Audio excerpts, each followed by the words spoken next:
America সিদ্ধান্ত নিল যে ইসলামিক ব্যাংকিং ব্যবস্থার ভিতরে কী আছে সেটা আমার জানতে হবে। সেটা জানার জন্য আমেরিকা নিজ উদ্যোগে নিজস্ব লোকদেরকে, খ্রিস্টান লোকদেরকে মিশরে পাঠিয়ে 1 বছরের ট্রেনিং দিয়ে সেখানে সম্পূর্ণভাবে কোরআন সুন্নাহ ভিত্তিক ইসলামিক ব্যাংকিং কীভাবে চালু করা যায় সেটা তারা শিখে নিল।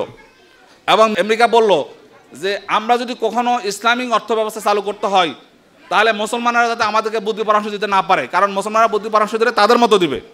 অতএব আমরা যাতে আমাদের সিস্টেমে তাদের উপর অ্যাপ্লাই করতে পারি সেজন্য তারা প্রস্তুতি নিচ্ছে। এবং 2008 সাল থেকে তারা ইসলামিক অর্থ ব্যবস্থা চালু করেছে আমেরিকা, অমুসলিম রাষ্ট্র। আমরা কি করতেছি? আমাদের ব্যাংকিং ব্যবস্থা কি আমরা নিজেরা জানি না, এখন পর্যন্ত জানি না। আমার ছেলে মেয়ে কী হবে এটা আমি এখনও সিদ্ধান্ত নিতে পারিনি। আমি কোন মুখে যাব, আমি কোথায় যাব, এই সিদ্ধান্ত না নিয়ে আমি চাই আমার ছেলে হাসান হবে, আমার ছেলে হোসাইন হবে। অথচ হাসান এবং হোসাইন হওয়ার জন্য রাসূল করিম সাল্লাল্লাহু আলাইহি ওয়াসাল্লাম থেকে যে ত্যাগ, রাসূল করিম সাল্লাল্লাহু আলাইহি ওয়াসাল্লামের কাছে ওহী আসলো যে আপনার 3 সন্তান শেষ, ইব্রাহিম বেঁচে আছেন, ইব্রাহিম এবং হোসাইন দুজনের ব্যাপারে সিদ্ধান্ত নেন, যে কোনো একজনকে কোরবানির ব্যাপারে ফয়সালা হয়ে গেছে। রাসূল করিম সাল্লাল্লাহু আলাইহি ওয়াসাল্লাম বলল, ইব্রাহিম হোসাইন রাদিয়াল্লাহু তাআলাকে এত ভালোবাসছেন, যার 3টি সন্তান চলে গেছে সে তার 4th সন্তানকে আল্লাহর পথে বলে গেছে ইব্রাহিম। রাসূল করিম সাল্লাল্লাহু আলাইহি ওয়াসাল্লাম সন্তান ইব্রাহিমও চলে গেলেন। সেই হোসাইন রাদিয়াল্লাহু শাহাদাত বরণ করেছেন, বাট সেই হোসাইন আলাইহিস সালাম ছিল পৃথিবীর জন্য একজন আদর্শ সন্তান, বাবাদের জন্য একজন আদর্শ সন্তান। আমি চাই আমার ছেলে হোসাইন হবে। হোসাইনের জন্য আমার প্রস্তুতি কী এটা আমরা আলোচনা বলছি। আমি চাই আমার ছেলে হাফেজ হবে, আমার মেয়ে হাফেজ হবে।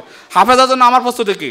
আমার প্রস্তুতি হয়েছে আমি আমার সন্তানকে প্রয়োজনীয় প্রস্তুতি গ্রহণ করে মাদ্রাসা পাঠাবো, যাতে আমার সন্তান সেই সব প্রস্তুতি সম্পন্ন করে মাদ্রাসা আসতে পারে।